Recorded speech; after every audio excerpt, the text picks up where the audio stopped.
Three, Two, two, one. one. Monkey bars.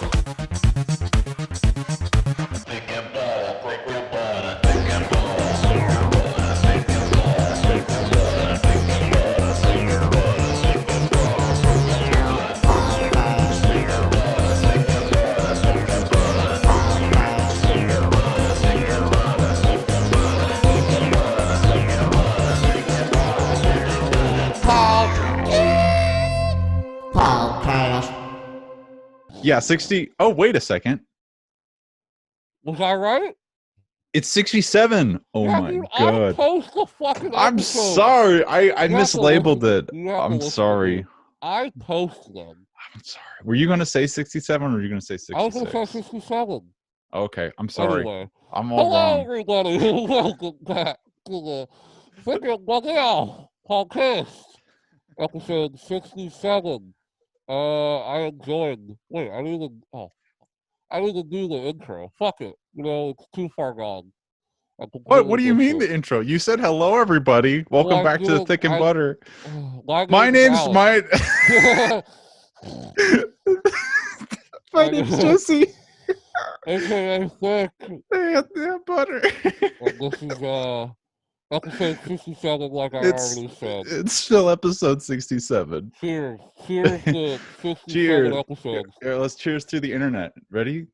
Conk. Doink. Dink. Doink. Focus. Come on. 67's a cool number. It's close to 69. Oh my god, I can't wait till we get to episode. Two away. We're 2 away from the episode 69, dude. Oh, dude. That's gonna be amazing. we're gonna. I didn't even think about that. I was thinking about 70, but I wasn't thinking about 69. That's gotta be a special episode. we're not going to be able to do 69 again until 169. Exactly. It's a big monumental moment. That's a monument. We won't be able to do 67 until 167. But that amazing? ain't that something? That sure is something. That sure is something. What are we talking about? Man, I have seen a lot of things since the last time we talked, so we can talk about that. Yeah, I want to hear about all the stuff you're doing. I've seen exactly one movie. I think real quick, just so we can get like the sad stuff out of the way. Rest in peace, Chadwick Boseman. That was really fucking devastating. Yeah, that happened. That was awful. I was gonna mention that, but I kind of blocked that out. I know that was of all the horrible things that happened this year. I don't know if it's just the accumulation of things in addition to that just being terrible on its own, but that was very emotional. And let me just say this too, and like for people who don't know, Chadwick Boseman played Black Panther. He played Jackie Robinson. He played James Brown in all these awesome movies. Great actor, phenomenal actor, awesome human being. If you want to, he did this speech, this commencement speech at I saw Howard that. University. Fucking incredible, absolutely amazing. He was a very cool guy, but he was a fucking badass to no degree. I don't know if people know this. You might not know this listening to it. He had stage 4 cancer. While making, he was diagnosed in 2016. That means he shot both Avengers movies that he was in. Yeah. Black Panther, Marshall, all the 21 Bridges. He shot about 6 movies while diagnosed with cancer. That is, and no one knew. Even I saw something today that Marvel didn't even know. Marvel didn't know. He didn't tell anybody, and that. I'm gonna get emotional just talking about this. I know. But I saw his video with him going to a children's hospital for cancer patients, and this is like 2 years ago. And he's, helping these kids go through, cancer, and while he's dying of cancer, Yeah. No one. I mean that. He's a badass. He was a legend. He was one of the good ones. And it just sucks that 2020 fucking sucks. It Yeah. sucks. Yeah. The only the only shining light is talking to you in this podcast. Everything else, man, it's almost every day or every week. You're like, what in the fuck? What is This going year on? needs to end. I just Yeah, I hope that know. people listening to this were helping people get through this fucking dog shit year, even though it's like 2 people. You I know, know. there's 2 people that enjoy these 2 morons talking. That's Yeah. awesome. You know, that's Yeah. great. Well, because at least that's 4 people who can get through 2020, you know? Exactly. At least it's 4 people. Exactly. But yes, yeah. I'm glad you mentioned that because I was gonna forget about that. Yeah, it's a really terrible thing, and you should look at all the content showing how great. Yes. My favorite thing is learning about how great of a person he was, in addition to being such a good actor. Yeah. Because I didn't know him much personally, and he like you said, he's one of the good ones. He really is. He was one of the good ones. So rest in peace, Chadwick Boseman. You have made history in the time that you've been on this earth. Yes, he has. Another sad thing to get out of the way real quick. Rest in peace, Batman. Oh Fuck. yeah. Oh my god. Rip. It was funny because the last episode we were talking about how fucking awesome that Batman So trailer goddamn is. hype. And Robert Pattinson got COVID. I hope that he's okay. You know, Me too. odds are that he's gonna be okay. But it just sucks that they had to fucking stop production. And it's kind of weird that I don't know how that happened, but I was thinking like I think Tenet is the problem. I think what happened was I think Bob Pattinson was forced to go do some press. And what happened was he got COVID when he was doing press, and then he went and fucking to the Batman and he had COVID. Oh shit. I think that's the problem. I think that's the issue because a lot of things are shooting and they're doing fine. Like, yeah, the shocking thing about the Batman is like they're not shooting in like locations. Like they're not using like regular fucking. They're shooting in like controlled sound stations. You know what I mean? right. And so like that's like the best way to make a movie right now is like you can test everybody whenever you want. Yeah. And whenever they walk in the fucking door. And it just sucks that, like, I think they're gonna, I think the movie's gonna come out like 2022. I think they're gonna have to push it back. Oh god, yeah.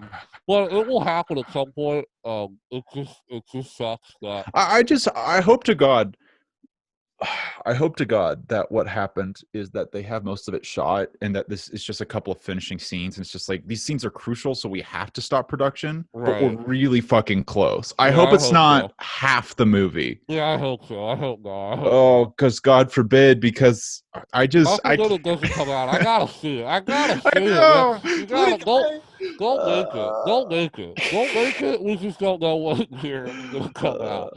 You know, it sucks because I had accepted that I wasn't going to see it before the trailer came out, and then I got excited about it, and now I'm worried that Pattinson's going to die. That's the really.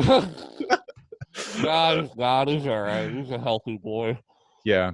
But he'll get good medical care for sure. Yeah, he'll be fine. He'll be fine. But if that happened, wow. Yeah. Fuck 2020. If it's not already, but anyway, yeah, that. Well, we kick off this show on a happy note, on a big old happy note. Actually, okay. Well, here's something cool. Yeah. Tell me something to bring a smile to my face. So I've seen a few cool things that I wanted to mention. I know one. Yeah, and I've seen 2 full seasons of television programs that I've been wanting to see for years. Yeah. Years. 1 year. These things came out last year. I've been wanting to see for years. Decades. Since I was 3. So one of them is an HBO show that is produced by A24 called Euphoria. Have you heard about Euphoria?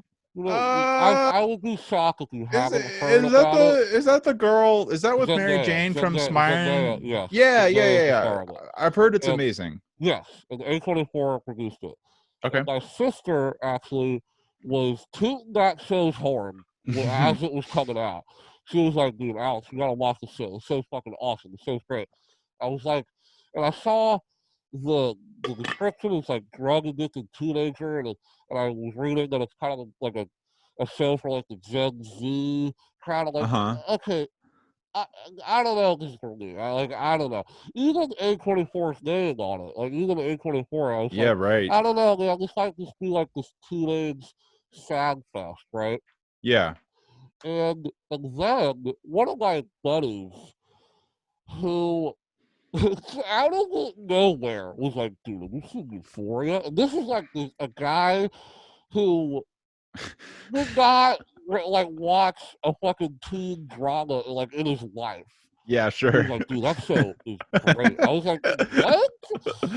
So I was like, all right, I'm gonna watch this. 'Cause that was shocking. I was like, dude, what? Because I thought it was like this like teen show, like this, like 13 Reasons Why this, or something like yeah, that. this like edgy teen show. Yeah. And so I started watching it, and the first 10 minutes of the first episode, I was like, oh my god, what am I watching? What is this? You know, like what? It's like this drug addicted teenager thing. You have the moment of shame. Yeah, it's like I'm sad. Oh, my life sucks. I'm gonna take these pills. Okay, I gotta say something. That show is fucking phenomenal. It's Oh, fantastic. dope. The first 10 minutes of it, I was like, all right, where are we going with this? And the show is extremely well directed, extremely well written. Like the guy who made it, Sam Levinson, he's going places. Like Is this his first thing that he's done? Yes, this is the first thing he's ever done. Wow. I'm pretty sure. I might be wrong about that, but the first thing I ever he directed, I believe, most of them. But he's the creator of the show. He wrote, so he based the show. He's like, you know, in his 30s or 20s or late. Or young man. Yeah, young man, and he was addicted to drugs as a teenager. So he wrote this show about his experiences as going through addiction at a young age. So it's like fictionalized audio very unrealistic autobiography. And so when I was blown away by it, first of all, Zendaya is fucking amazing in the show. I love Zendaya. She's fucking awesome. She's one of the good ones too. She's fucking cool as fuck. Yeah. And like she's one of the Disney stars that like seems cool, like seems normal. Like she's a Disney star? Yeah, I didn't realize. I mean, it's past my archive, but yeah, she's a Disney star. She's like the generation, like a couple generations after us. Born into Disney, lived in drug addiction. I don't even know the show that she was in. That's how much I don't. I don't even know what show. Well, if you knew, it'd be a little bit weird because that means that you'd be keeping up with the Disney Channel. Yeah, I'll be like, dude, did you see fucking this rising star, the Disney? She's really good. Yeah, really weird. Like a 30-year-old being like, dude, Zendaya, she's going places. Like, who's that? But there's probably a music historian for like the Disney channels, like scouring out like the new talent. And he released a newsletter for like these guys are going to be big for sure. Just like a 50-year-old man. And then he gets arrested. Yeah. And then he gets found out as child pornography and he gets arrested. Yeah, that guy's friends with Jared from Subway. Is that his name? Jared? Jared, the Subway guy? Yeah. Anyways, Euphoria's great. What I love about the show, is I highly recommend if anybody has an HBO Max account or HBO, you know, most people do, watch it. It's fucking great. I don't think it's definitely for people our age. It's definitely for Gen Z, you know, Gen Z millennial people. That's super cool. That's super cool. But the show is so stylized. It reminds me of. It's A24, you know, so it has that A24 vibe. It actually reminded me a lot of one of my favorite movies last year, and I saw Waves.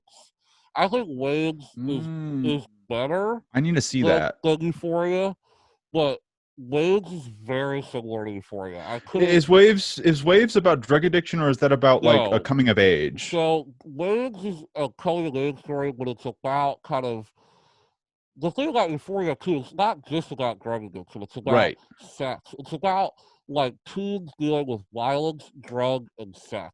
Yeah. So the show is extremely graphic. Yeah. Warning. It's very graphic. It's very sexually graphic.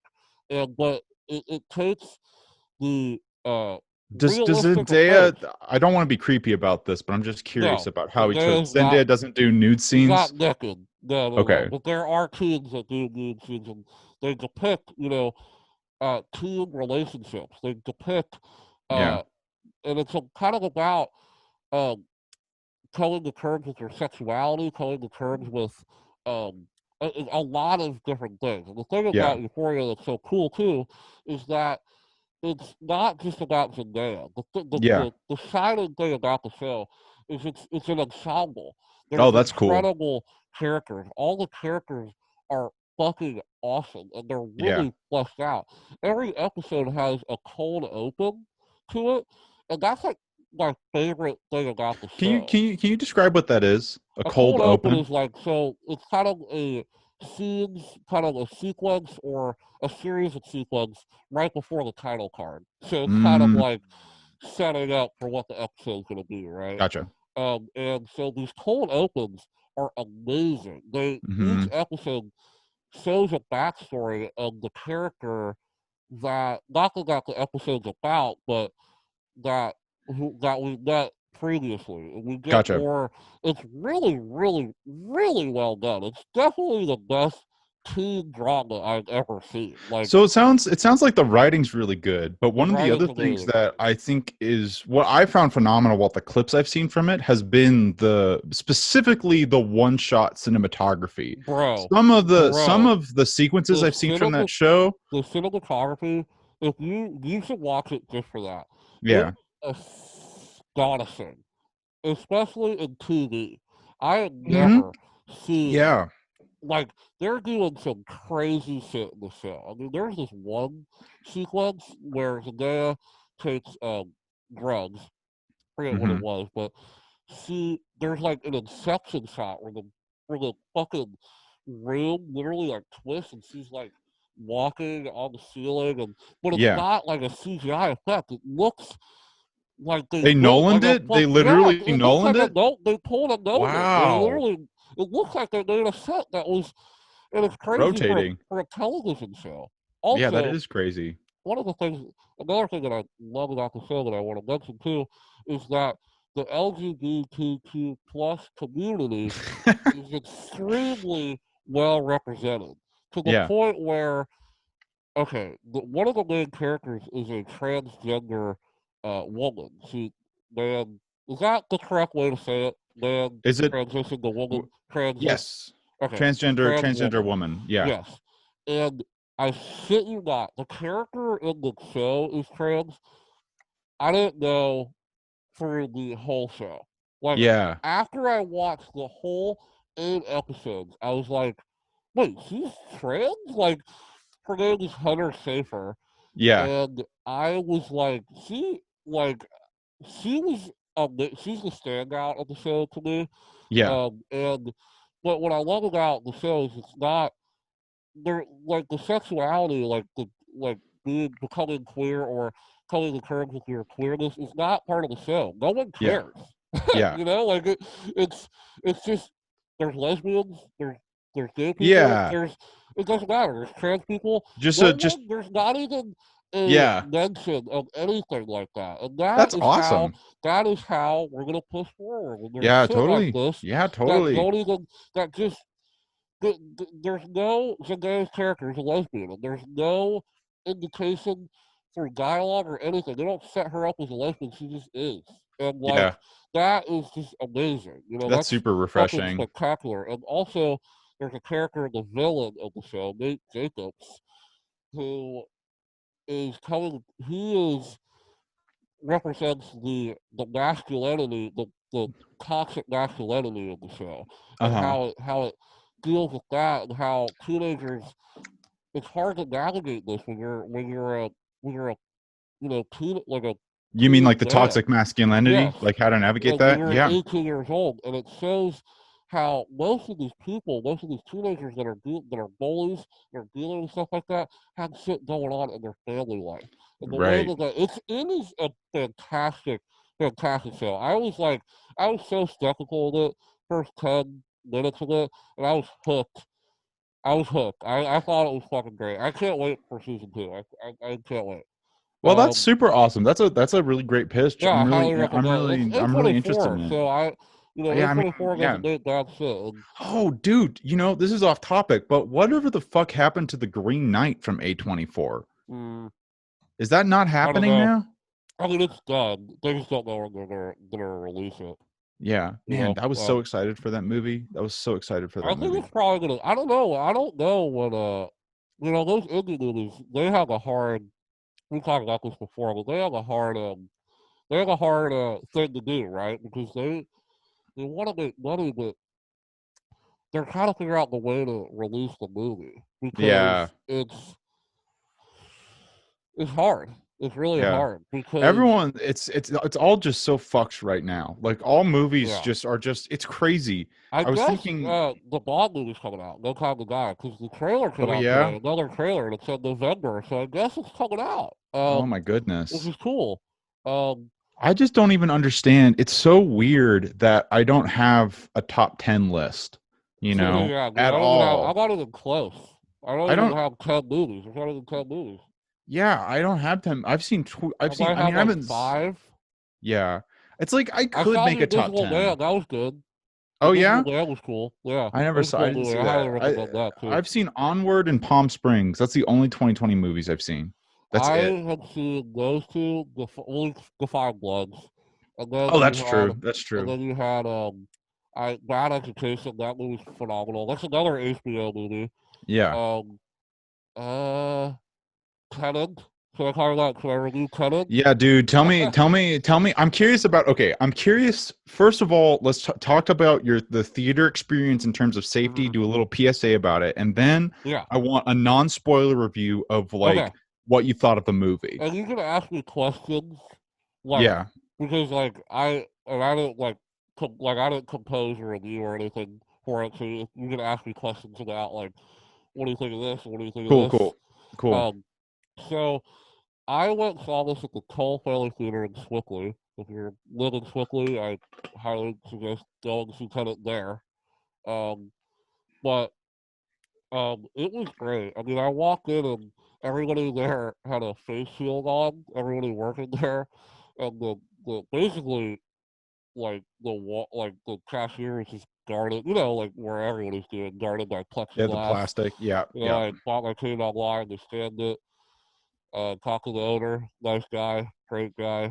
And then I just, walked in. They gave me some wipes to wipe my seat down. Great. Every other row was blocked off. Mm-hmm. And they told us if we're gonna sit in the same row as somebody, 2 seats apart. That's great. No one sat in the same row as me and my buddy. But so yeah, I didn't feel, and I wore a mask the whole time watching it. And I felt completely safe. I mean, I really did. There were 6 other people in the theater. Yeah. They were so far away from me that there's no way, even if they had COVID, there's no way they would have given it to me. Yeah. So Dude, I felt really safe about it.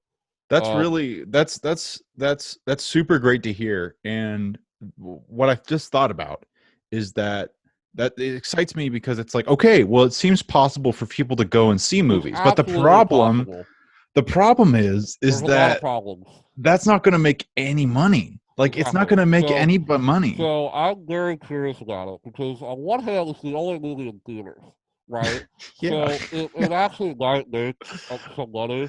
Sure. Considering that. I mean, it might just run for until all through 2022. Exactly, but also AMC, the AMC that I go to, which is a while from my house, but I kind of want to go see this movie in IMAX. I really do. But I didn't see it in IMAX. That was the one disappointing thing about it. I wish I saw it in IMAX. But, like all his movies, you should see all his movies in IMAX. But, they have 22 theaters, and this is the only movie they're showing. So, like, and they all could show, 22. yeah, that's what I'm saying. Is they could show like they could have 22 screenings of Tenet at the same fucking time. You know what I mean? Yeah. So, like, it might be okay. And, like, I saw that they.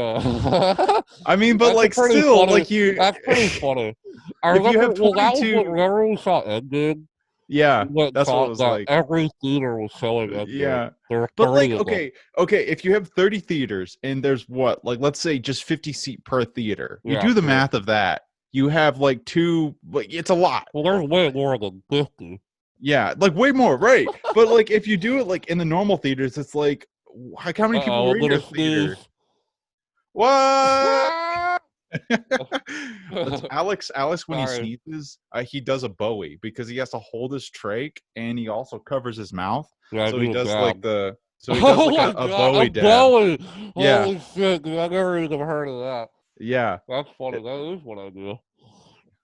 It cracks me up. But but but I was like, even if all the theaters are filled, right? Like 22 screens, but there's only like 15 people per theater. Like, that's still like only 100 people. Yeah, right. Yeah, yeah. I mean, like, it's not gonna make the money that it would have made. I mean, like, opening weekend, this movie would have cracked 130 for sure. Easy, easy. But internationally, I saw that it made like 60 million, which is pretty good internationally. Yeah, I mean, but I don't know what it's gonna be, but I'm very grateful that Warner Brothers put it out and put it out. I'll be honest, because it was awesome to see a movie in theaters again. And I felt safe doing it. So, okay, do you think I should go down to Denver and watch it? I think you should. I mean, I really think you should. I mean, I think, if there's a theater in Boulder, I think you should do that. Yeah, Boulder's pretty good. Boulder's probably better than Denver. See, the only I've seen reviews for it, and I've only seen reviews for it being in Denver. Like, big movies are back in Denver, but I'm not. So I'm not sure. I have to look into it because I haven't even looked into theaters here because there's definitely a movie theater in Boulder. Yeah, that'd be weird, right? If Boulder didn't have a movie theater. It's too nice. That'd be ridiculous. Yeah, it's too nice. But tell me about the story. Okay, so here's my quick thing about Tenet. Is that I thought this movie was dope. And I didn't Which is controversial. Yeah, kind of. A little bit. I thought a little bit, because I was, like, curious about, like, I was interested in the response to this movie, and this has a little higher than Interstellar, Rotten Tomatoes score. Okay. And I thought Interstellar was great until, like, the last, like, 10 minutes of it. I like Interstellar a lot, too. Yeah, and so that's the weird thing. It's like, his movies aren't, like, the most highly rated things, like, you would think. Like, Dunkirk is, like, I think his highest rated movie. It's like a 94 or something like that. Yeah. The Prestige, which is a movie that I adore. I think that movie is fucking cool as fuck. That has like a 75 or something. So, like, his movies, and the thing about Nolan is that what I love about him, and what most people love about him, is that his films are puzzles. They are complex movies. So it's kind of hard to see a movie once and kind of like especially this movie, Tenet, man. I mean, if you thought Inception was confusing, strap yourself in, my friend, because this movie is complex. Not just in terms of the story, which I'm not going to give away anything. Yeah, is that time inversion is the main draw of this movie, which means not time travel. What it means is you and I right now are going forwards in time. Say if we Yeah. go backwards in time. Yeah. Not necessarily jump back in time. You just flip the clock and you're going backwards now. Oh, that's interesting. I Yes, like that. so it's very, very cool. And oh, dude, and Nolan is a big fan of non-linear storytelling. He did it with his first fucking movie, Memento, or Yep. second movie, to maybe the best we've ever seen in Memento. Um, and and he did it in Dunkirk in a really interesting. He loves non-linear storytelling, and he Yeah. takes it a step motherfucking further in this movie, to the point where I don't think this is one of Nolan's best movies, and I don't think anybody thinks that, because the first hour of this film, I was like, I was very entertained by it, but I was like, what the fuck is going on? Like, Yeah. it was, this movie starts and does not let up. It is a full, like, just foot on the gas the whole way. There's not Yeah. a slow moment in this movie.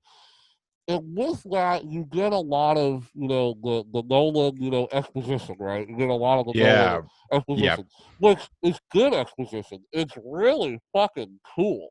Like, the story is very cool. And the twists and turns that happen are really, really exciting. What you go see this movie for, in my opinion, is the visuals. And Mm-hmm. that's something that's a given. All his movies are incredible to look at. He makes my favorite blockbusters in that regard, right? Where he doesn't like CGI. He doesn't use CGI. If you watch the behind the scenes of Interstellar, it will blow your fucking like there's like there's barely CGI in that movie. And when there Yeah. is, it enhances the shot, right? You don't even really notice the CGI in his movies. Like, you Yeah. really don't. And this movie, he's doing shit that I've seen a lot of movies, and I could not tell you how they filmed it or how they Yeah. achieved some of the sequences in this movie. Because all I will say is that there are sequences where objects, people, are moving backwards in time, while other objects and people are moving forwards in time within the same shot. That's weird. And this isn't really a spoiler, but there is a fight scene in this Yeah. movie where a character is going forwards in time, fighting Yeah. forwards, and another character is fighting backwards. And Yeah, that's so sick. it's That's really sick. fucking cool as fuck. It's Yeah. so dope. Like, it is everything that I want in a blockbuster movie in terms of action and spectacle. And you just Yeah. get it.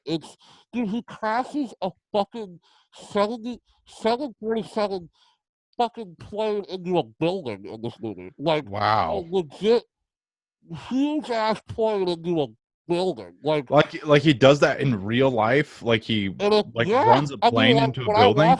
when I watched it, I was like, there's no way that's CGI. That looks way too real. And sure enough, it was real. I watched behind the scenes. I watched Wow. behind the Wow. scenes footage of the plane going into. So there is incredible action. So, like, this movie has some of my favorite Nolan action. Period. Like, Yeah. there is some awesome action sequences in this movie. Um, my main problem with this movie, unfortunately, is that this movie is like the best of Nolan and the worst of Nolan. And I think Mm. that is why this movie is so divisive, So you because would say like the best of Nolan being like the the action scenes, visual the spectacle, complicated the story, complicated story, the unique, non-linear. original story that makes the audience pay the fuck attention. You have Right. to watch this movie. Right. You cannot just sit there and eat popcorn. Not only are you not gonna know what's going on, you're gonna be so you have to pay attention. And I Yes. respect a filmmaker who does that, especially on this giant scale, that he is forcing the audience to pay attention to what is going on in the story. Yeah. But the worst of Nolan is that while his characters aren't like the strong, like they're not bad by any stretch of the imagination. Like they are just kind of cookie cutter, and there's nothing necessarily wrong with that, right? There's nothing wrong with that. The problem is in his best movies like Memento, The Prestige, Dunkirk, the Batman trilogy, and Interstellar. I just named all his movies anyway, but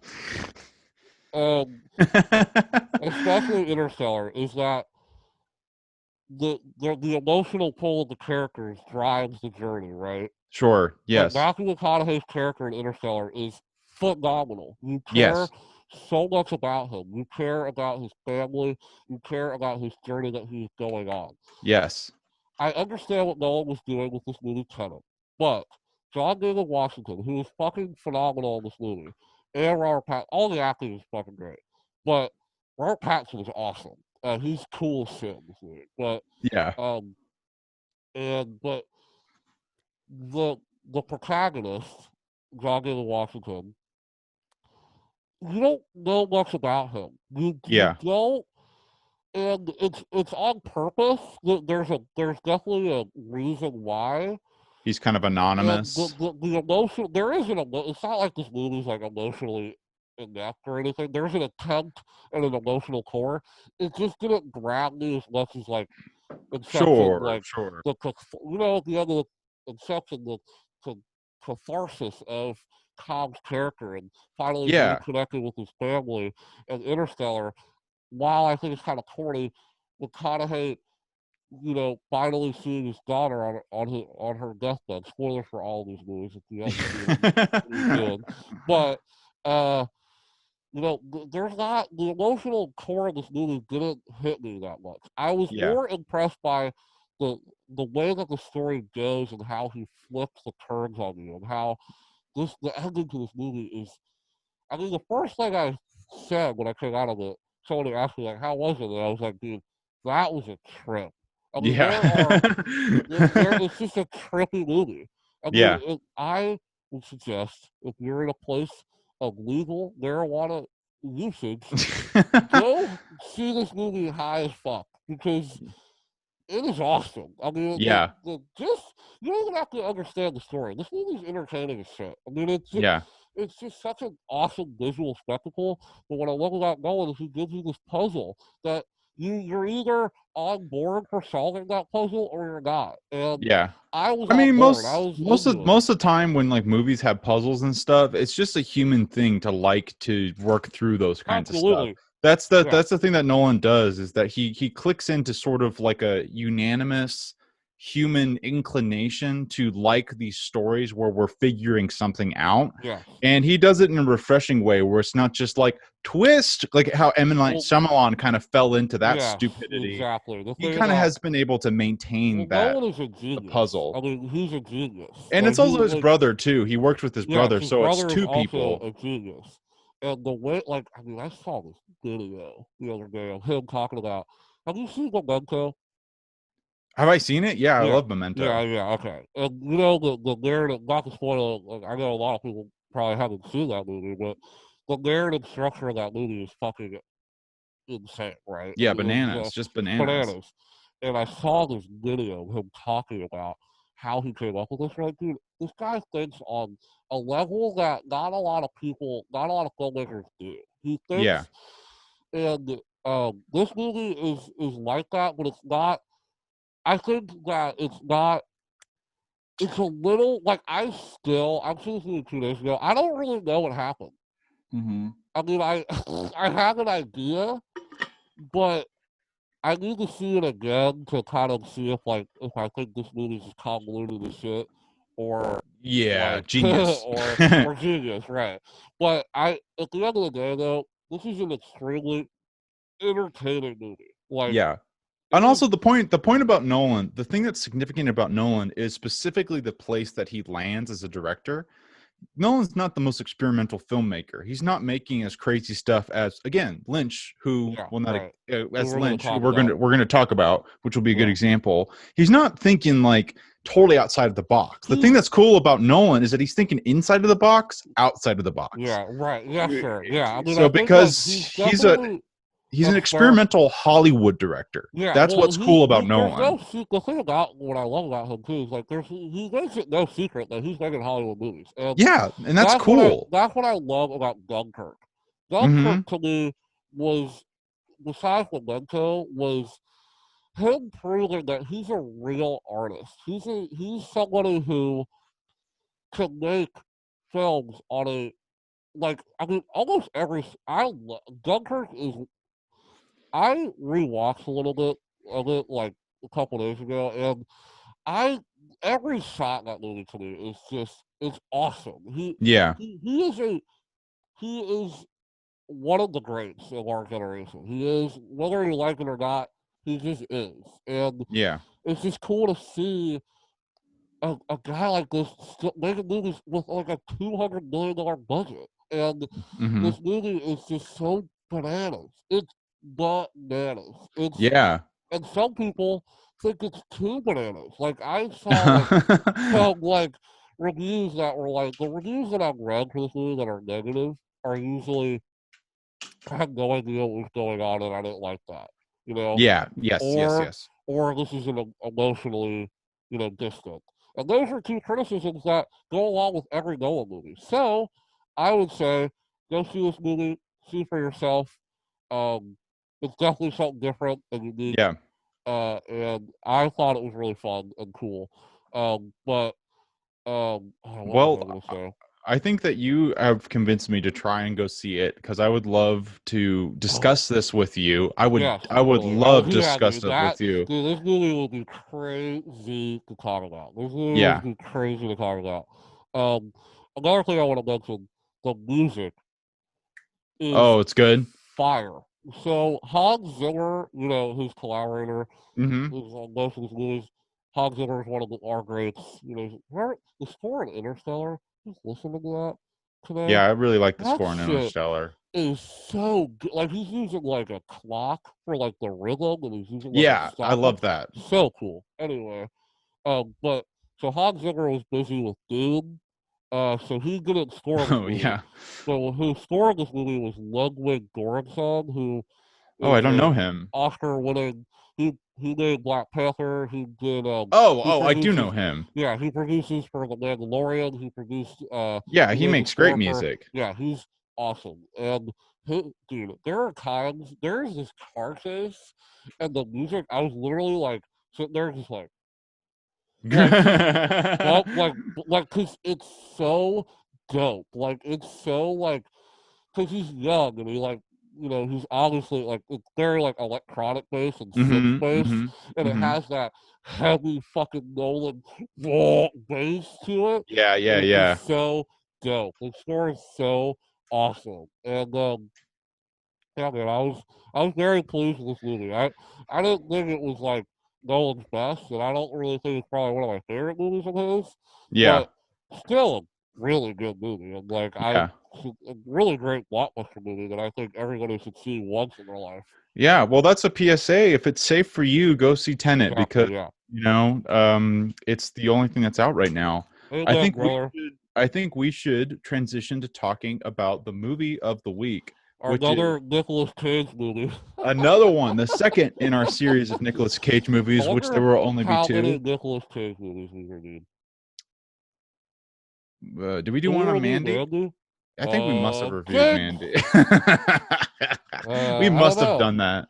We definitely mentioned it like a lot. It's at least 3 times that we've talked about a movie with Nick Cage. Definitely top 5 most mentioned movie on this podcast. That.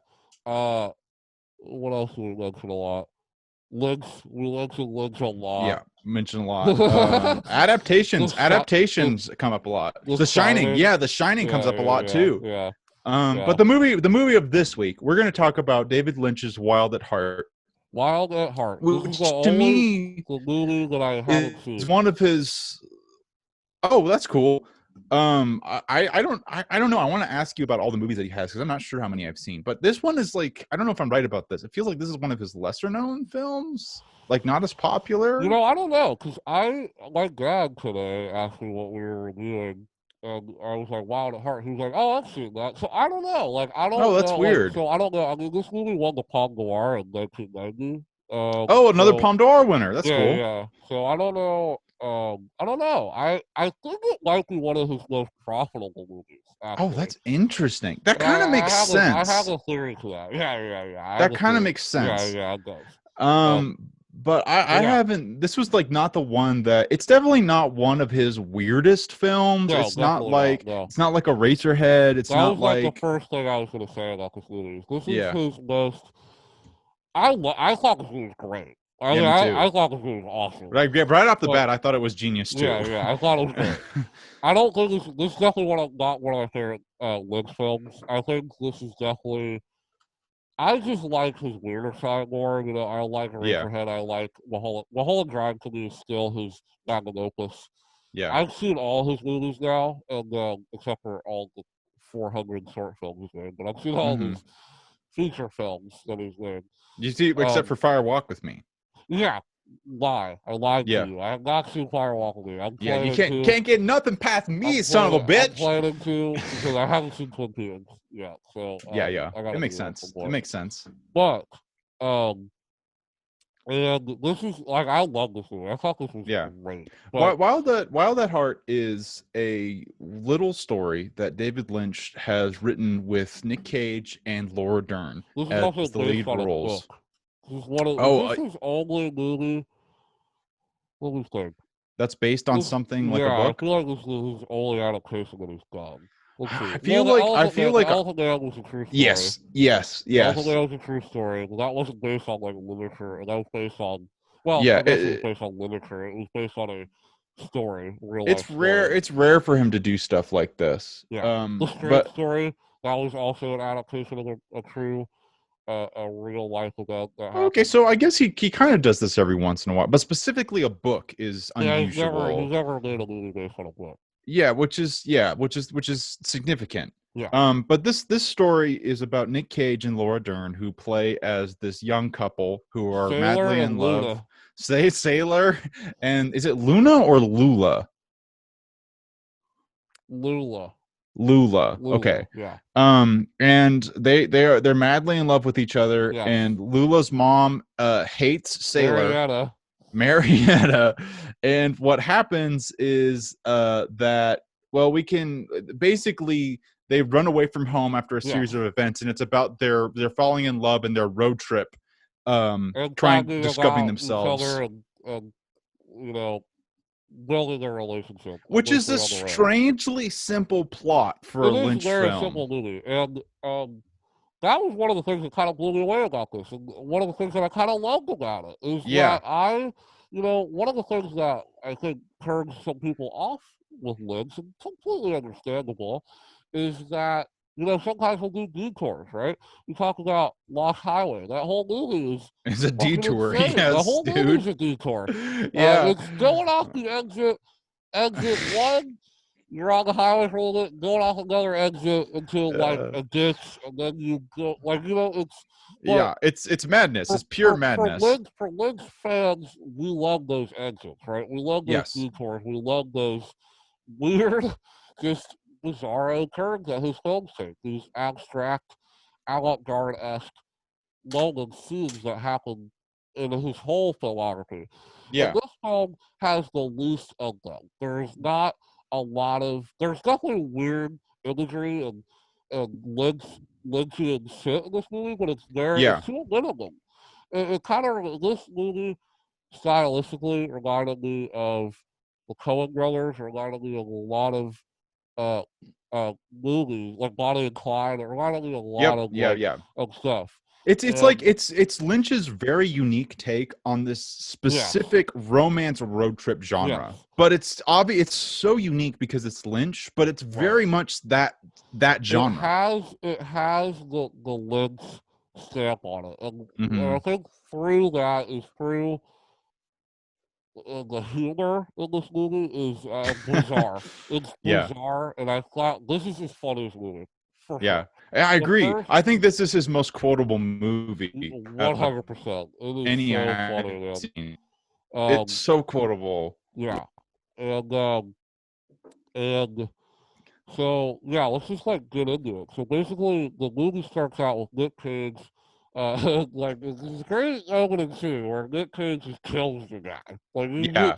and they're at this like party or something, and he just brutally murders this guy. I love that because when I started watching that movie, it's been a while since I had seen a Lynch film. And when it started, I had been in this mindset that this would be normal. This would be a normal movie experience. And we Yeah, started with like a shot, and it was like, okay, this was shot in the 90s. I'm setting my scene. This is like a nice yeah, big starting with a crane shot coming down. yeah, And we yeah, see yeah, a yeah, two shot of our characters walking down a stairway. It's like, yeah. I've seen movies like this before. Absolutely.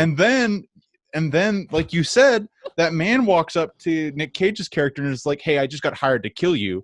And Nick Cage bashes his head in Yeah, multiple times against the wall, just brutally murders him. yeah, yes. And then he goes to jail. And Lula is. This is like the first 5 minutes. I was like, I'm gonna like this movie. Like, Yeah, I know. Yeah. I was like, this is great. Because Nick Cage and Laura Dern, they make this movie right. Like, Yeah, they do. I love David Lynch as everybody, but they make this movie work. They Yeah. are because their characters are so specific and weird Yeah. that if they didn't work together, this movie would completely fall apart. Yeah, well, like that's the thing that's really kind of interesting about this movie is that unlike a lot of his films, which is sort of about the atmosphere and the dynamic of Yeah, all the pieces sort of fitting together, kind of like a collage or juxtaposition of all these ideas that somehow form into a cohesive whole. What's interesting about this movie is it's really just about their relationship, and yeah, that's constantly only thing that it's about, and it's really yeah. just focusing on how well that Nick Cage and Laura Dern portray their characters. They're And I wild agree with you. characters. They're wild at heart characters. Yeah, Is that yeah, this movie comes together since there's not all those other things kind of going around to make it weird and supplement that. right. It's really just bare bones, focusing on their relationship the whole time, and they really make it work because they have great dynamic. Nick Cage is just like blew me away with his Nick Cage, performance. I mean, he's awesome. This Yeah, is an awesome performance from him. This reminded me so much of High. He's like the I know. Yes, he's like yes, in Raising Arizona. No one knows what yes. we're talking about, but iconic comedy from the 80s. He uh he's Coen like the Brothers. he's like the smart version of High. He's like the Yeah, right. cool version of High. He kind of it was shot around the same time. He kind of has the same southern drawl, kind of the same. There's a lot of you know stylistic vibes. Which how weird is it? Deserts. Yeah, How weird is it that Nick Cage got those roles, which are so similar to each other, in the same period of time by two of the most like unique directors ever? yeah, That's weird. so weird. Nick Cage is amazing. He was Yeah, dude. If you are like, especially in the 80s, when that guy was coming up, he was doing things that he was like James Dean on crack. yeah, He was like, yeah. you were like, who the fuck is this And guy? he kind of plays a James Deany character Yeah, in this yeah, movie. He yeah, on actually, that's a crack. really great description of him. James Dean Yeah, on crack yeah, is yeah. exactly what Sailor's That's like. what that's how I described early Nick Cage. Is he kind of he I know I'm pretty sure he loves James Dean. If I'm not Yeah. mistaken. I think He he like wears the loves him. jacket like he loves James Dean. Yeah. And he also is like really into like German expressionism acting, which is like very like over the top and very like Yeah. Which is when if you don't kind of know the history of what we're talking about, that might sound like a very yeah, weird phrase to say. pretentious phrase. But It's like not. the only thing that we're like just talking about by that is that like, look into German expressionism if you're interested in it. It's very Watch interesting. clips of Dr. Caligari and you'll Yeah, understand what we're but saying. basically what we could say is that he's interested in emotion through exaggeration Yeah, is so kind of a different way you could say it. that's why a lot of people think because we live in the age where like subtle acting is the shit, right? Sure, yeah, Subtle acting. And I love subtle acting. I love like But man, oh man, I love it when a character. I love it when a character goes apeshit, in a I know, movie. me Like I too. love it when they do these over. That's what I love about Daniel Craig and fucking Knives Out. Some people might have thought that was kind of crazy, but I loved that he was taking this risk with this Kentucky Fried Chicken accent. I thought it worked. Yeah, But yeah, I love it when actors go yeah. over My the favorite top, part of that movie. and this movie has fantastic over the top performances. Yeah, Like, the other thing about like those over the top performances that's really interesting in how Laura Dern and Nick Cage act is the reason why it works is it's not just like over the top exaggerated acting and like them talking really loud and saying crazy things. yeah. It's how they move their body. That's kind of like and because part of expressionism too is sort of like these contorted weird things that they're moving, which Nick Cage has like that iconic shot like him doing this, oh my god, it's like shit like that's awesome. And Laura Dern this whole time is acting like she's basically a pinup model. Every shot she's in, she's those as in real life, she's performing a pinup model, which is crazy. And we're kind of talking about the first half of this movie. Sure, the second half.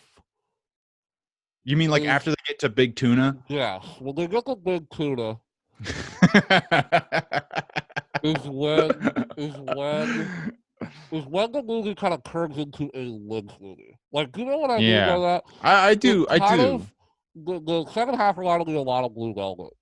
Willem Dafoe's character reminds me a lot of Frank from Blue Velvet. Yeah. Willem Dafoe, oh my god, he is fucking creepy as shit. I wasn't sure when he first came on his first scene. I wasn't sure. I was like, I don't know. I've liked every single other William Dafoe scene I've seen, but I don't know about this one. Yeah. But by the end of the movie, I was like, I'm sold. That was incredible. Awesome. He was awesome. Such an incredible performance. He's so great in this movie.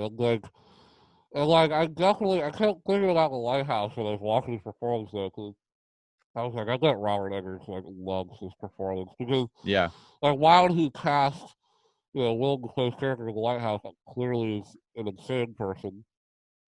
You think maybe he isn't. Definitely acts insane. But it reminded me a lot of that, and just how over the top and insane. Yeah. What's his name? Bobby Peru. Bobby Peru. Who's kind of takes over he's the main antagonist of the second half after they get to, because the second half that we're talking about is at the first half of the movie where we experience the exaggeration that these characters is the road trip. Yes. So what I love about the first half of this movie is the Lynchian thing in this movie is how, I don't want to say surreal, but how the world, we're almost seeing the world through Lula and Sailor's eyes, because the world feels so,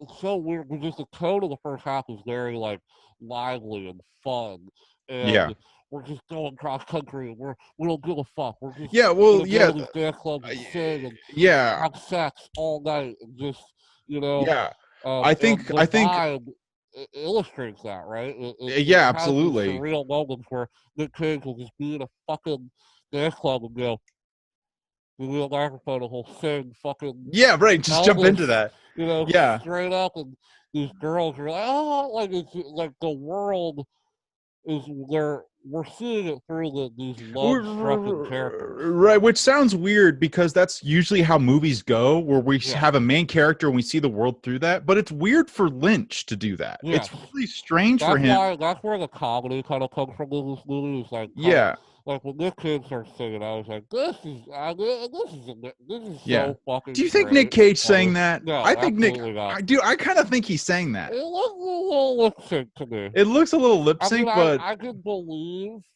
it's pretty good. Like if it was the great Elvis impression, he kind of looks like Elvis.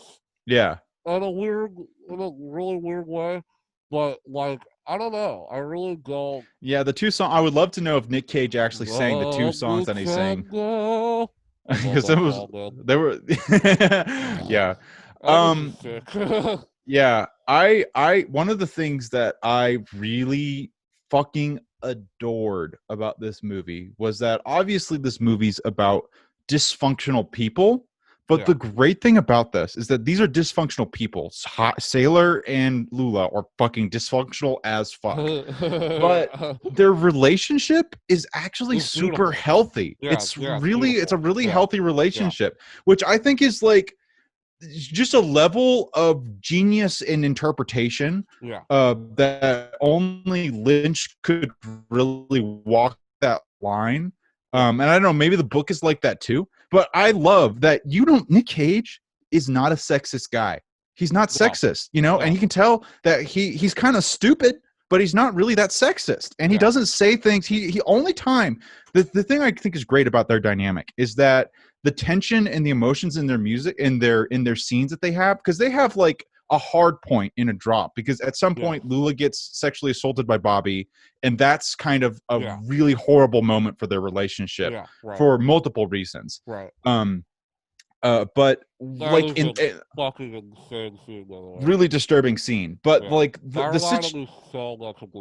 Yes, but the thing that's interesting about it is that most of the lines that they say to each other, the literal lines that they say is "I love you, I care about you so much." But you see the emotion through how their face and how their body language is and how the blocking is done, which I think is so great that he didn't feel the need to put in this verbal abuse, which is so common in heterosexual relationships in movie and TV, for like men to say, "You're so stupid," or for women to get hysterical. It's like, no, it's not like that at all. Like the dysfunctionalness of this relationship is because they're not that smart. They've got themselves in a tough situation. They got bad people around them who are not looking out for their best interests. And Lynch has put them in a surreal world that just weird things just happen. But I think that's like, it was just a really satisfying relationship for me. And also like Sailor, the relationship also got to go sour too, because Sailor kind of reveals that he kind of not lied to Lula, but kind of had this kind of secret that he knew her dad, and he was not involved. Like, was he like involved in the killing of him? Or no. He wasn't involved. He was just a driver for the people who killed her dad. Right. Yeah.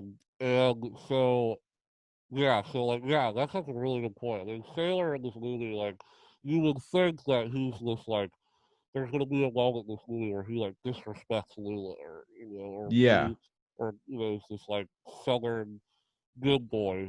This is a really good example of the version of like pit movies, which we don't have to go into this very much, but this is kind of how I wish movies would go instead of taking the pit movie route. You kind of know what I mean by like that example. We don't really have to go into it that much because it's kind of a complicated thing. But this is how I wish relationships were shown on screen most of the time. Which is not that common because it's hard to do. Well, also this is a really weird relationship too. It's like and also like the I forgot what I was gonna say. But like what you were saying, like with the second half of like Willem Dafoe's character like is the one that kind of puts the cog in the relationship, and also when they see the woman get killed on the side of the road. That was probably the weirdest scene in the movie. That was probably like the weirdest scene in the movie. Well, definitely not. The last scene is the weirdest scene in the movie. Oh yeah. The good wicks. Oh yeah. That's definitely like imagery wise. We gotta cover about the whole Wizard of Oz aspect. What the fuck? What was that? It works, but it's so weird. Yeah, I mean, like I absolutely understand it. I mean, I wasn't Wizard of Oz. Is this? It's really iconic movie, iconic film, and the imagery of this movie, the way that Lynch used it, I thought was brilliant. I thought it was amazing. I know that Lynch loves the Wizard of Oz. weirdly. Mm-hmm. I mean, he's into such conventional stuff. Well, It's so well, here's the interesting. thing, though. It's like, here's to us, to our generation. I love the Wizard of Oz, but Mm-hmm. our Wizard of Oz is Star Wars. Yeah, yeah. Think about the him. He was Eraserhead came out the same year as Star Wars. So Wizard of Oz is his Star Wars. It was like a Yeah. movie that was like, wow, you could do color and cinema. You could Yeah, like yeah, yeah, make yeah, these whole yeah. creative worlds. So that that generation, George Lucas is obsessed with Wizard of Oz too. And, Yeah. You that know, was the movie for those filmmakers' but generation. the weird But thing about it is just because Lynch is so experimental, it's strange that his interpretation of all like these sort of the Wizard of Oz was conventionally pretty beloved experimental when it came out. movies. Sure, The but Wizard of you Oz know was what I mean. crazy It's when it like came you out. expect Yeah, Lynch to just absolutely, watch yeah. avant-garde stuff, Right. just disregard anything that's on mainstream cinema. But he's not like that. He Right, of likes course not. mainstream stuff, Yeah, I and mean, like, he channels that passion into these yeah, bizarro films, yeah, exactly, yeah. I which mean, is like, I love that. yeah. I mean, I don't think, yeah, absolutely. But the way that the Wizard of Oz is portrayed in this movie, I think is fucking like I think is Yeah, I agree. amazing. I Because really the like idea it. of the Wizard of Oz, right, is like I want to go home, I want to get out of this seemingly beautiful world, and the characters that we meet along the way. And Lula represents Dorothy in a way, and there's a lot of really cool Wizard of Oz kind of imagery, like the bad witch Marietta just kind of showing up with Lula's, Yeah, you yeah, know, um, visions that she has, which are so like their moments in the movie because they're so they're so tight. That's the best way to describe them. Is like some Lynch like abstract images could be like, what is going on? Like I kind of, yeah, yeah. which I love. I love interpreting that stuff. But there's something about that clean, just simple metaphor that he gets off so Yeah. perfectly. Like, Just yeah, I mean, perfectly. for example, like I thought it was really poignant when the ending is a really poignant use of the Wizard of Oz themes, especially because I love that it culminates with that because it's like, okay, this gives a point to this being in the movie. Yes.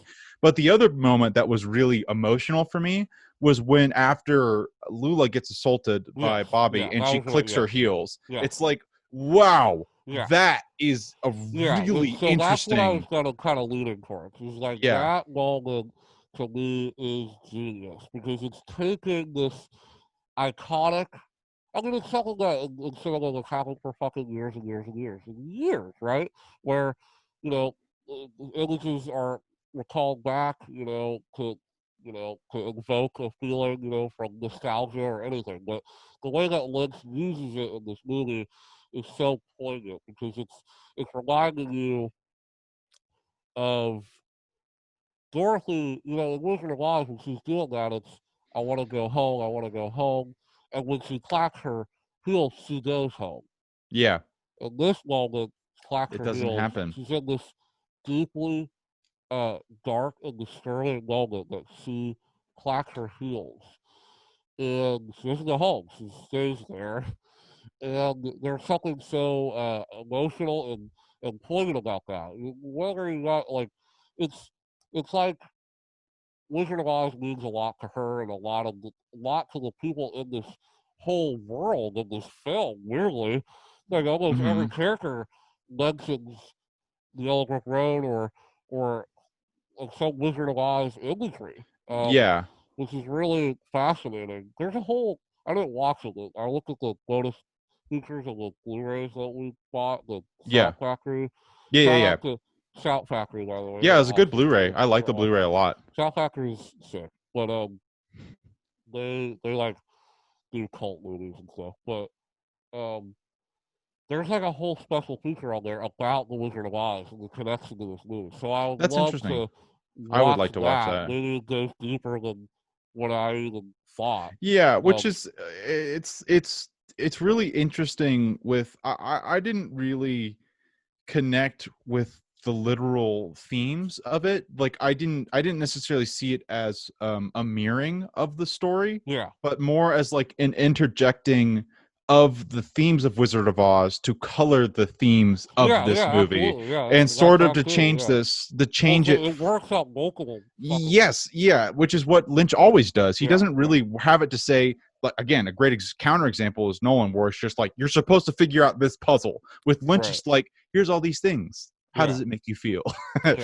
And a lot of times, what I liked about the Wizard of Oz stuff too is that it gave the film the liberty to sort of step out of realism. So when the fantastical or weird moments of how the characters acted or the timing and some of the performances, all that stuff was more genuine to me in that world because of the interlacing of like it almost feels like this movie is a retelling of like Nick Cage and Lula telling their son Pace, who we meet at the end, like this story, and it's like their colored memory of it. That's kind of how this movie feels. Yeah, that's it's like cool. it's a dream memory. Yeah, it's very yeah, and I think like that's connected to all Lynch work, right? Yes, a lot of his definitely movies have a very dreamlike quality to them. And especially like Lost Highway, which the whole fucking movie could be a dream. But yes, but yeah, I mean, another one of the things I thought was significant about this movie was how he used editing in this movie was more unique to me. Yeah, really. Yeah, actually, that's the other thing. Like the editing is very different than a lot of his other movies because he does a lot of like parallel editing stuff, and it seems like he actually edits to humor, which is so strange. Which it's like Lynch is a really funny guy, but this movie, like I wouldn't. That is one of the biggest things that annoys me about like people who talk like don't understand Lynch. Dude, like his movies, like there's like a weird misconception that his movies are supposed to be like these incredibly dark, like Eraserhead's funny. Like Eraserhead is funny. Like it's also like very disturbing, but it's fucking hilarious. Like you want to see like that shit is funny. Like that whole scene where like the Eraserhead scene where the phone rings and he like, like that shit is hilarious. So, but this movie, like, this is the movie that I would show. Like, look, Lynch is funny, man. Yeah, it's because it's almost a comedy, and I think that the almost kind of negates that, kind of cancels the comedy out. Like, this is not a comedy. I think comedic elements, though. Yeah, but the whole point than all his other movies. Yes, the point of Lynch and stuff, which it gets on this misconception that he's this dreary, depressing kind of sad boy filmmaker, is that what Lynch likes to do is that he wants to find the pure aesthetic beauty through melancholy, I would describe. And he likes these depressing, melodramatic scenes of pain and working through this that leads to cathartic beauty and discovery and transformation. So because he's all about the themes of self-discovery, self-improvement, of humanity growing.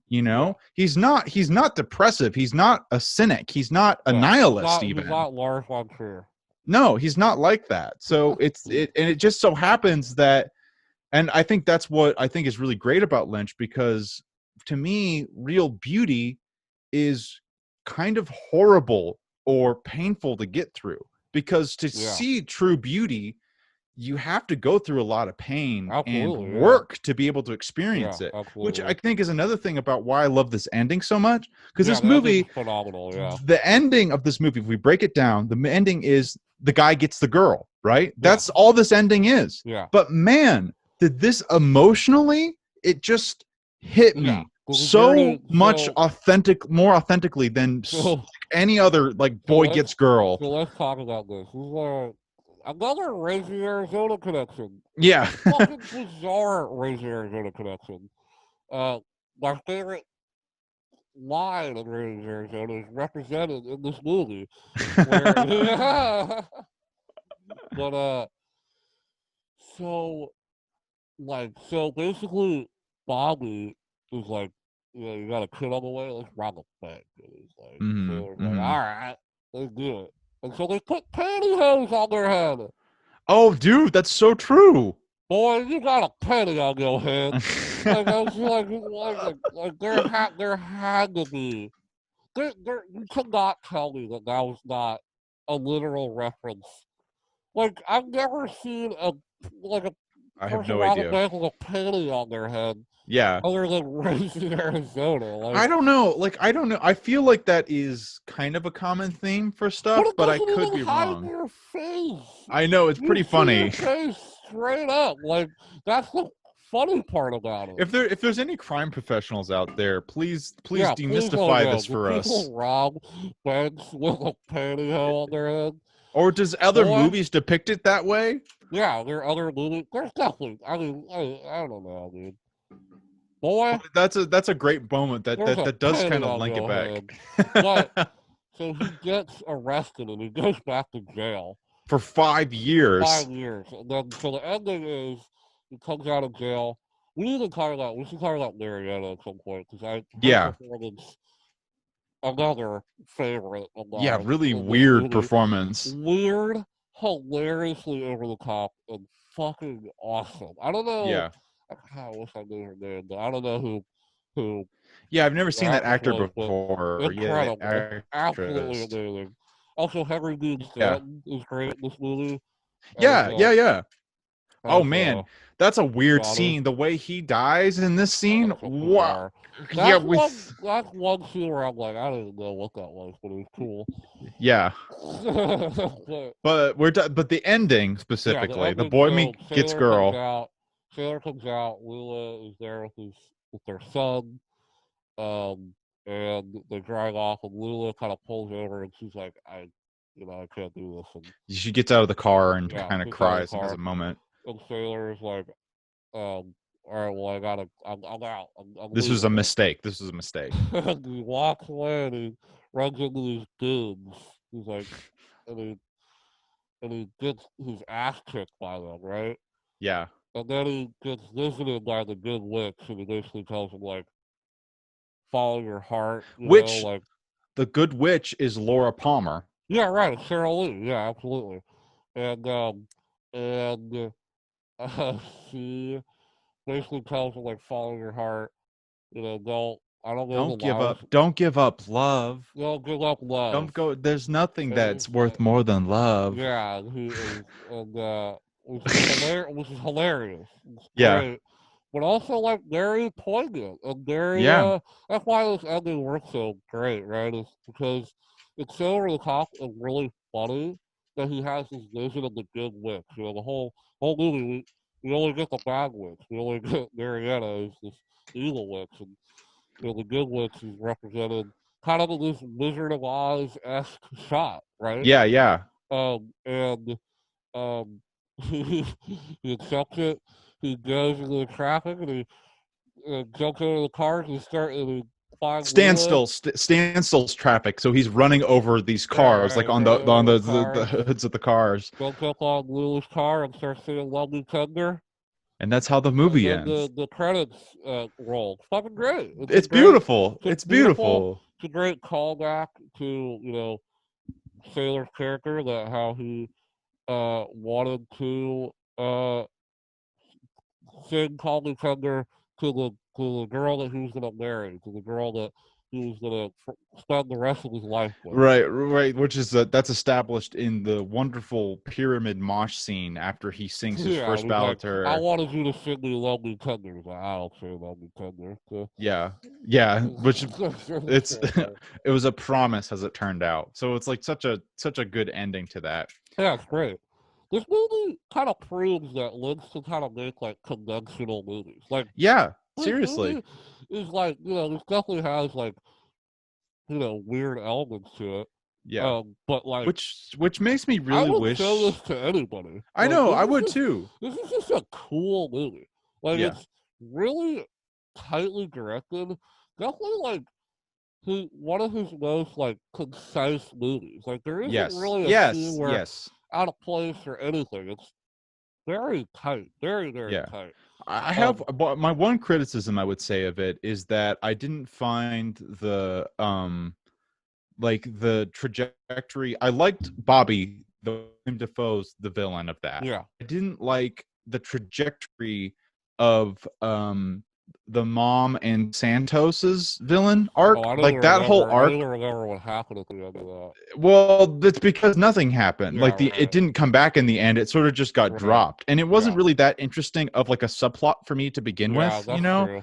Yeah, so like the whole Santos character was a little bit so there was some like cuttable scenes or reworkable stuff in there, but that's like that's the one point. But again, it's more just like a world setting in a conflict to add so we can see the relationship between Nick Cage and Laura Dern. Right. It's like that's what I cared about. So it's I didn't really care about the villain's like story, but it's something that was noticeable to me. Yeah. I have a favorite. Go ahead. I also, talking about criticisms, I think that while I grew to love the second half, for me, the film definitely screeches to a halt. Yeah, I can agree with that. It's definitely like it's almost a different movie. Like it and that was intentional, clearly. Yeah. But it was a little bit more jarring than it was interesting. Yeah, it could have been more like the transition to this more darker side of the movie could have been smoothed out somehow. You know, I'm not doing the Lynch. I don't know, I'm a moron.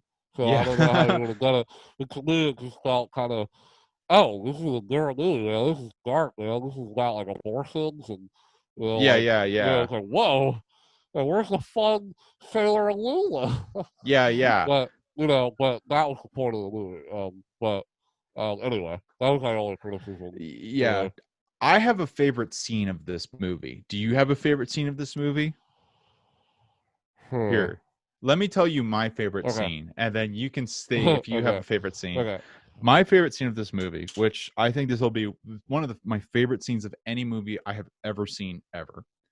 Okay, so it's important to establish before I go over this, is that Lula and Nick Cage are big fans of Pyramid, which Pyramid is basically a speed metal band in this world. Right.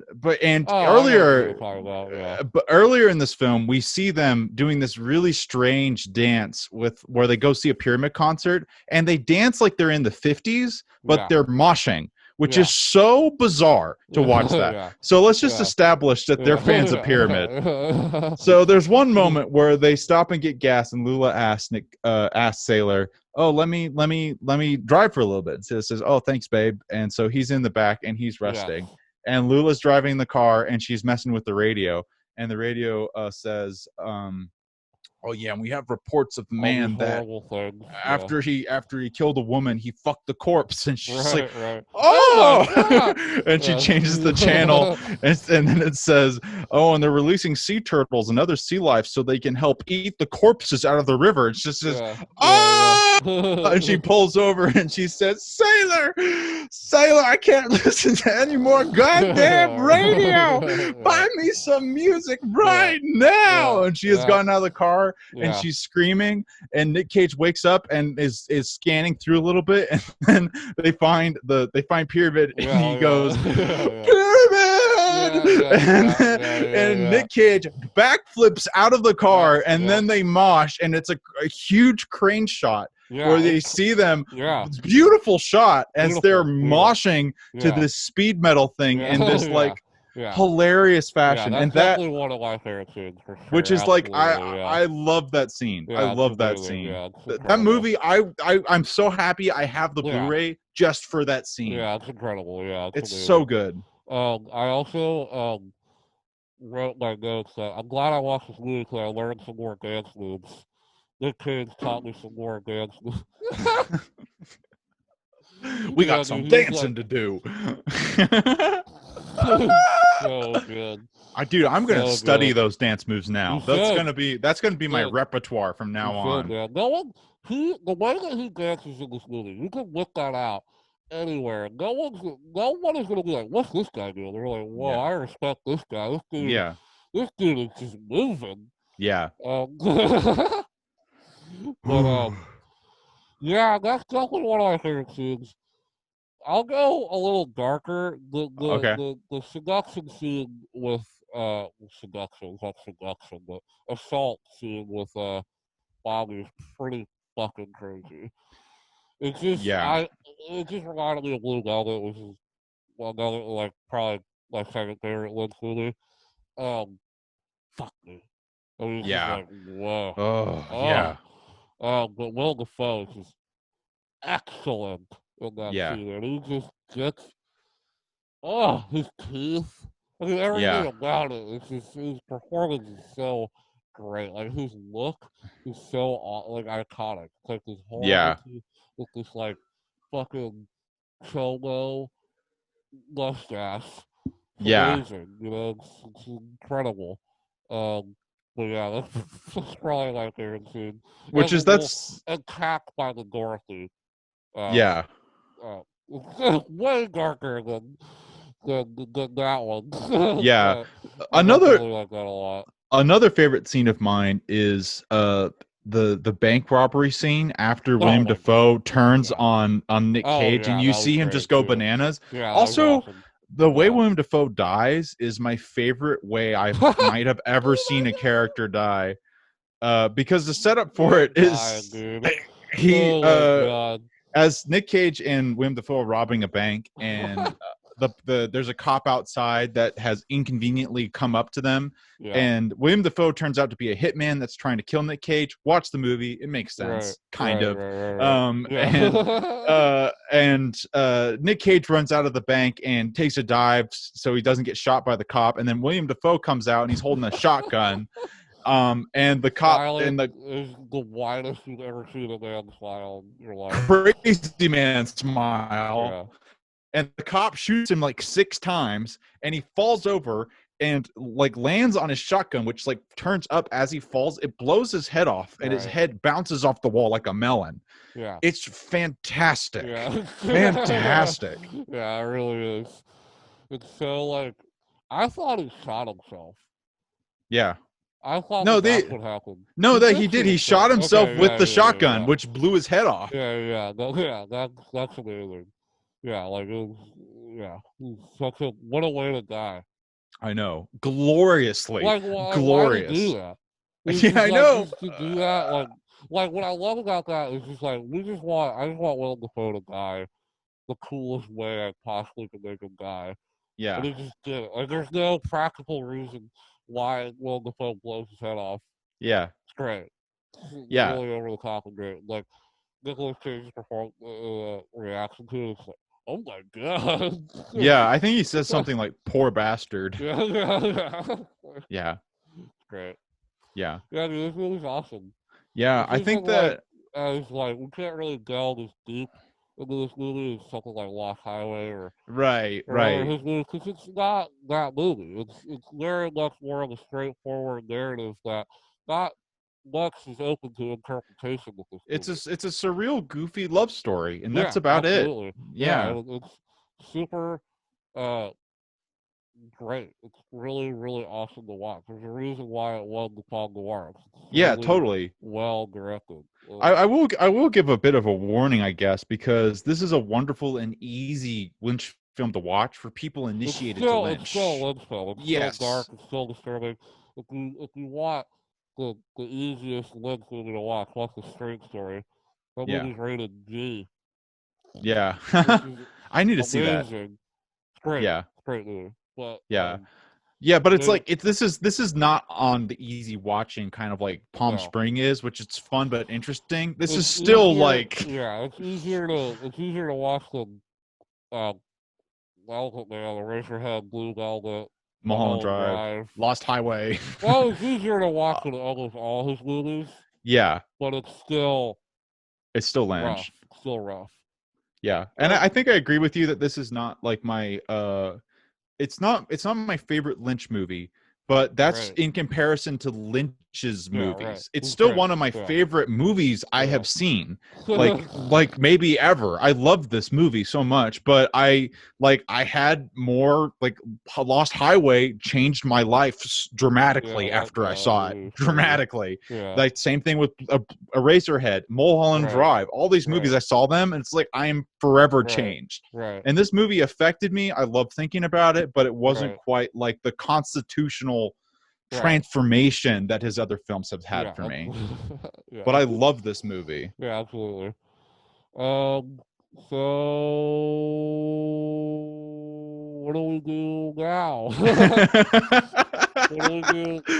Well, you know what this movie means, first of all. This movie means? You know what this movie means, and you know what this movie means that we have to do. That is what that's the thesis of this movie. But it also means Thicc. You like this movie? Oh, dude, I love this movie. I also like this movie. So that makes it Thicc and butter approved. Yeah, dude. Try something. I should go.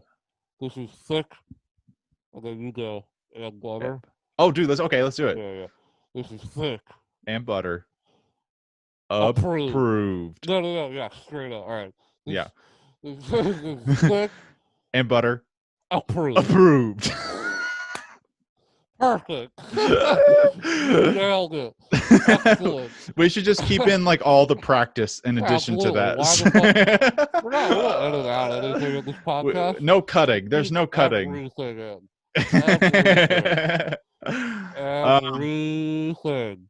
Well, it's your choice to pick a movie, but I think that there's a movie that you are supposed to pick for this week, and I think you should know what it is. Movie, right? Yeah, dude. Oh yeah. So here's what I think we should do. I'm definitely going to talk about the Coffin movie. I don't know if we should dedicate a whole episode to it. Okay. Because it's new. You know? And some people might not like watch it. You know, I think we should just review it, non-spoilery. I really do want to watch it, obviously. But I was thinking that that's interesting. I can get behind this. I can also pick another movie, and so we can do 2 movies for next week. Like the that first sounds half good. of the podcast is us talking about reviewing the Charlie Kaufman movie.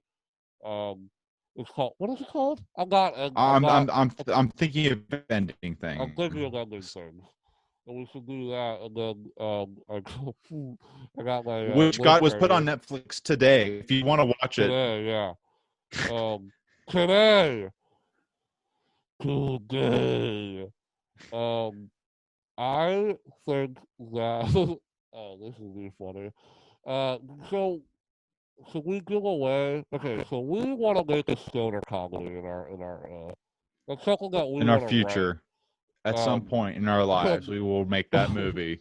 And I don't know if you're aware that Bill and Ted 3 came out. Oh. And it's. I haven't seen it yet, but I am a huge fan of Bill and Ted.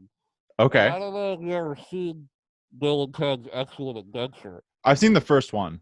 It's okay. So I love the first one. So we should watch Bogus Journey. We should watch Bill and Ted's Bogus Journey. So that's the second one? Okay, cool. Second movie. Cool. Let's do it. And so let's do Bill and Ted's Bogus Journey. And if we like it a lot, we can watch the new one. Cause I heard the new one's fucking awesome. Sweet. Back to fucking excellent Bill and Ted. And so let's do that. Let's have a nice Charlie Kaufman and Bill and Ted episode for next week. That sounds fucking perfect. We can do a non-spoiler review of I'm Thinking of Ending Things, and then a spoiler review of Bogus Adventure. Yes. Perfect. Bogus that sounds Journey. Great. God damn it. Yeah. Not Bogus Adventure. What is it? Bogus Journey. Oh, fuck. Come on, dude. That's cool. All right, we'll have excellent adventure. We'll have to see about how we feel about the Kaufman movie, because it might not be like we might not be able to do a non-spoiler review well, of that's it. what I'm saying, right? Yeah, so we'll just have to see. I think next week we'll do a non-spoiler, and then if we want to do a spoiler review, we can do it. Sure, sure. That sounds good. That sounds good, dog. Dude, I think we're done, dude. We're finished. Wow! I didn't have any plans for tonight. I thought this was just what we're gonna do for the rest of the day. I know, the sun's still up. I have time. I can eat. I can eat, dude. Oh my god! I gotta make some steaks for my family, so I gotta go. I gotta drink some more cider. I gotta write some rhymes. You know, Thicc has some business to attend to. So Carino rhymes. So right. While Thicc is making dinner, everyone remember to tell your mom and dad, tell your and mom, your dad, sisters, your sister, brothers, anyone's your brother. Or your friends. Anyone that's around your family dinner. Yeah, you can tell your friends. Tell your friends. Yeah, tell your family member. Tell your fucking friends about this goofy podcast that you listen to. Even if you listen to it. That might even be better because your friends might tell their friends, and then their friends of friends will tell their friends. That's how networking works, baby. Exactly. That's business. Do it. But besides that, you don't have no other homework besides listen to this. No other homework. All right, everybody. Hope you stay safe. R.I.P. Chadwick Boseman. Rest in peace, buddy. Rest in peace, King. All right, boy. It's been nice talking to you as always. You too, friend. We love you all. Have a good night, morning, afternoon. Thicc and Butter Podcast. This is the longest sign off of all time. Bye-bye. Bye.